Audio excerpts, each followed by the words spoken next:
Quick video for you, hopefully it's not too long, on how to make these masks I've been working on. So here's one of them. This is an Easter one, and I'm running low on elastic. So what you want is 1/8 or like 3mm. But if you don't have that, really anything you can find is what we're using right now. So this particular pattern looks like this, and so there's a more flat edge, and then it curves up, and then it kind of has a hook. And so you can see this is it's kind of hard to tell on this one, but one of the sides is a little more curved and one of the sides is a little more flat. So the flat one's going to go on the chin, the curved one's going to go up over the nose, and it has just a better overall fit. So how we get started is I draw out my pattern, and I have a piece of cardboard that I drew it on, and I just use a Sharpie.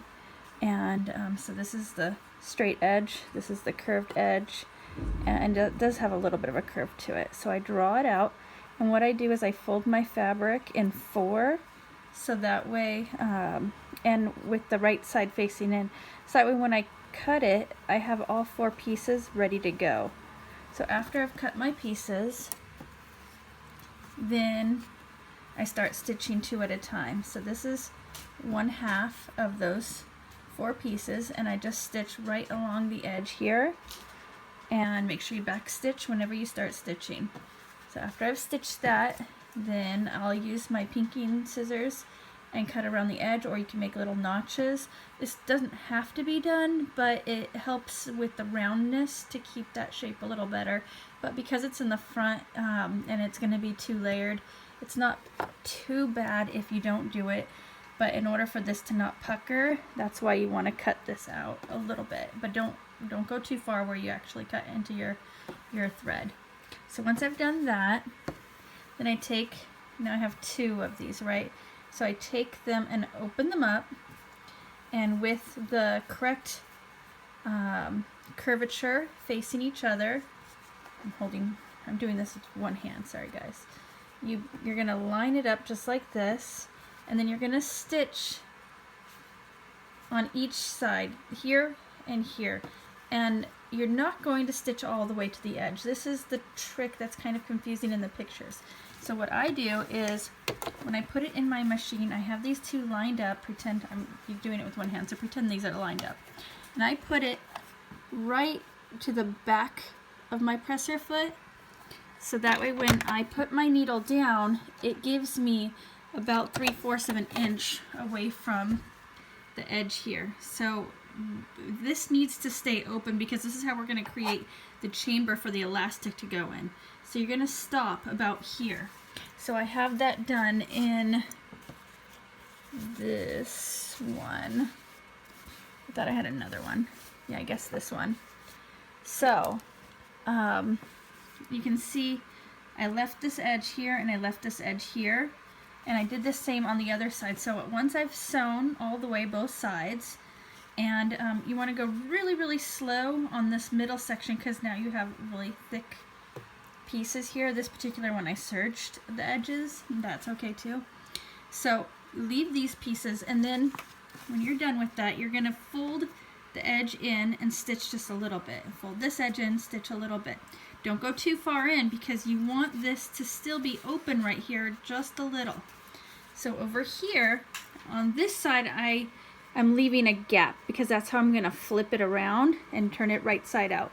So this one I'm going to actually fold it in, and stitch the whole way down, folding this end as well. So this whole end is going to be closed off, and let me see, where did my others go? Sorry, I thought I had a prepped one, and it ran away from me. I've been stitching and stitching and stitching. So, okay, well this one is serged, but some of them I've been serging because it's a little bit faster. So I just did the whole edge, and then the other side is the one that's going to be only a little bit and a little bit.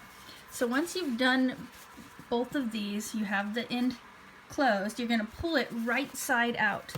So this one I pulled right side out, see, here's my little hole here, and I'm going to flatten these out, flatten all the edges out.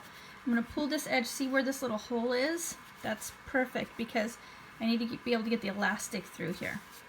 So once I flatten the edges, then I'm going to put it through the sewing machine. This is it already done. And what I'll do is this is called top stitching, when you stitch on top of what you've already stitched. So now that it's right side out, this is really going to seal it. So I stitch really close to the edge here, and I stitch really close to the edge here.